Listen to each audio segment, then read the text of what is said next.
Salut les potos, j'espère que vous allez très bien. Mais quant à moi, je vais hyperbément bien. C'est toujours un réel plaisir pour moi de vous retrouver. Alors les potos, aujourd'hui nous allons encore débriefer d'autres rencontres. Viking débrief toujours au cœur des grands événements sportifs. Ce soir, je suis là encore pour débriefer la rencontre entre le Malawi et la Côte d'Ivoire, et le Cameroun et le Mozambique. Alors les potos, comme vous le savez toujours, pour plus de détails, pour plus de précision, on se dit à tout de suite.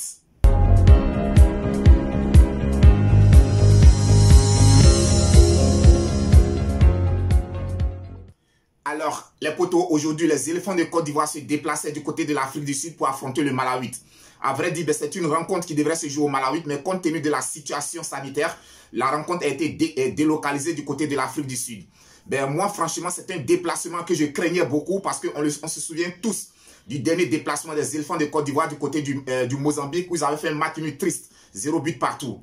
Et aujourd'hui, quand on regarde les éléphants de Côte d'Ivoire, Patrice Baumel est en train de reconstruire un nouveau groupe. Aujourd'hui, il y a un mélange entre les anciens et la jeune jeunesse. Donc, je peux dire qu'aujourd'hui, c'est difficile pour cette équipe de Côte d'Ivoire de pouvoir jouer hors de ses bases. Donc, franchement, moi, je fais partie des personnes qui avaient un peu d'inquiétude du fait que la Côte d'Ivoire puisse revenir, les éléphants puissent revenir de l'Afrique du Sud avec une victoire. Et quand on regarde le match d'entrée de jeu, tout de suite, les Malawites ont essayé de mettre de l'impact physique. Ils ont essayé d'impressionner les éléphants de Côte d'Ivoire en mettant de l'impact physique, en faisant un pressing très haut. Mais je peux dire ce qui m'a plu aujourd'hui, ce qui m'a rassuré quand j'ai regardé cette équipe de Côte d'Ivoire jouer, malgré que les Malawites essayaient de presser, essayaient de mettre de l'engagement physique dans le match, mais les jeunes sont restés sereins. Ils ont déroulé tranquillement le football. Ils ont posé le ballon avec des passes bien assurées, des passes fluides.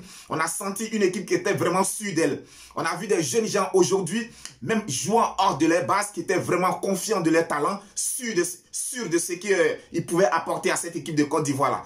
Donc, en première mi-temps, on a vu aujourd'hui, et moi, ce qui me plaît aujourd'hui au niveau de cette équipe de Côte d'Ivoire, les potos, je vais vous le dire, on sent aujourd'hui que l'entraîneur, c'est un entraîneur qui s'est fait confiance.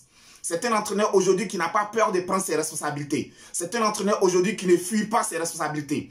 Parce que ça aurait été d'autres entraîneurs, je vous le jure, au sein de cette formation des éléphants de Côte d'Ivoire, ils allaient s'entêter à aligner les anciens cadres. C'est-à-dire des joueurs aujourd'hui qui ont du nom, qui ont de l'influence au sein de la Fédération ivoirienne de football, juste pour pouvoir fuir les responsabilités en cas d'échec.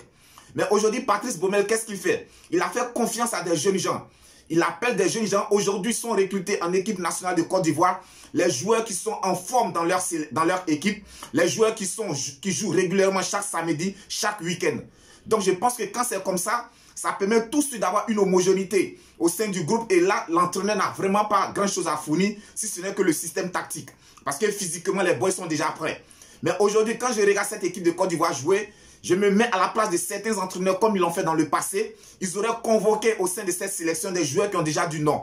Des joueurs qui ont une influence sur le plan européen, sur le plan national, c'est-à-dire au niveau de l'équipe nationale de Côte d'Ivoire. Mais Patrice Baumel ne fuit pas ses responsabilités. Il prend ses responsabilités. Il a décidé de faire confiance à une nouvelle jeunesse. Il a décidé de faire confiance aux jeunes. Il appelle les jeunes. Et aujourd'hui, je pense que ces jeunes gens répondent favorablement à la pêche qui leur est tendue par Patrice Baumel. Moi, je le dis vraiment bravo, bravo. Parce que quand tu regardes cette équipe de Côte d'Ivoire jouer, non seulement c'est une équipe qui joue très très bien, c'est une équipe qui est très sereine, mais tu sens que c'est une équipe d'avenir. C'est-à-dire d'ici 2, 3, 4 ans, je me dis même, est-ce qu'il n'est pas en train de préparer l'équipe pour la prochaine CAN que la Côte d'Ivoire va recevoir?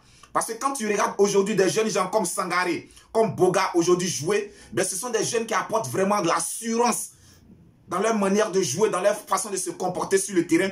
Aujourd'hui, tu vois des personnes telles que Seré Geoffra qui sont sur le banc de touche. Tu regardes des joueurs tels que Gervinho qui sont sur le banc de touche. Mais les jeunes gens qui sont appelés à les remplacer font le travail comme il se doit. Donc, j'ai assisté aujourd'hui, j'ai vu un très très bon match. Je vous dis de ne plus douter parce qu'aujourd'hui, l'entraîneur et les joueurs qui font partie de cette sélection savent où est-ce qu'ils vont, qu'est-ce qu'ils font lorsqu'ils sont en regroupement. Donc, je le souligne encore les potos, c'était une très très belle victoire des éléphants de Côte d'Ivoire face au Malawi du côté de l'Afrique du Sud. Ensuite, dans le même groupe D, sachez qu'un peu plus tard, il y a le Cameroun qui recevait le Mozambique. Et les Lions du Cameroun aujourd'hui ne devraient pas se louper parce que leurs concurrents directs, les éléphants de Côte d'Ivoire, se sont imposés. Donc les Lions du Cameroun se devaient de faire obligatoirement un résultat face au Mozambique. Et je pense que c'était chose faite. Les Lions du Cameroun ont pu battre le Mozambique sur le score de 3-1. À noter le doublé de Choupo-Moting, le sociétaire du Bayern de Munich. Donc je peux dire très très belle victoire aussi des Lions du Cameroun. Donc la lutte à distance, la course à distance entre le Cameroun et la Côte d'Ivoire continue. Il y a toujours un point entre les deux formations. La Côte d'Ivoire est première du groupe D avec 7 points, suivi du Cameroun 6 points. Donc je pense que les potos, c'est un duel à distance que nous allons suivre de très très près. Alors ensuite, il y a le Mali hier qui recevait le Kenya. Large victoire du Mali aux dépens du Kenya sur le score de 5 buts à 0. Et pour terminer les potos, il y a l'Angola qui recevait le Gabon. Défaite des coéquipiers, des protégés de Pierre-Emerick Aubameyang du côté de l'Angola sur le score de 3 buts à 1. Donc les potos, c'était tout pour aujourd'hui. Alors sachez que Viking Débrief est toujours au cœur des événements. Je serai toujours là pour vous informer de l'actualité footballistique. Vous donner toujours les informations qu'il faut en temps et en heure. D'ici là, portez-vous bien. On se dit à très très bientôt pour d'autres débriefs. Et Viking Débrief, si tu n'es pas encore abonné à notre chaîne, ben n'hésite pas à le faire. Appuie juste sur le bouton des notifications pour ne plus rien rater de nos prochaines vidéos. Portez-vous bien, que Dieu vous protège. On se dit à très très bientôt pour une autre vidéo.